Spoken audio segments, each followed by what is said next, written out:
తల చితికిపోయినా కూడా నేను ఓటు వేయాల్సిందని ఆ మహిళ చెయ్యి అడ్డం పెట్టుకొని పోలింగ్ బూత్లోకి వెళ్తే నరహంతకులైన వీళ్ళ గుండె మనస్సు కరగలేదు.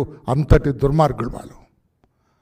రాష్ట్రమంతా కూడా అన్ని చోట్ల అరాచకం సృష్టించారు, దౌర్జన్యం సృష్టించారు. ఓడిపోతూ ఉన్న నిరాశ నిస్పృహలు వాళ్ళకి వెంటాడుతూ ఉన్నాయి.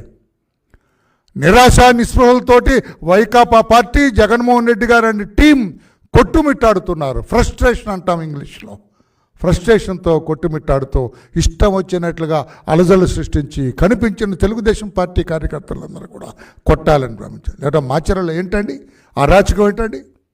అలా పోలీసు వ్యవస్థ అసలు ఉన్నదా? పోలీసు వ్యవస్థ వెంటనే ఆ పిన్నెల్లి బ్రదర్స్ ఇద్దరిని కాళ్ళెర కొట్టి లోపల పడేద్దండి, మెడబెట్టి గంటి లాకప్లో తాళం వేసేద్దు.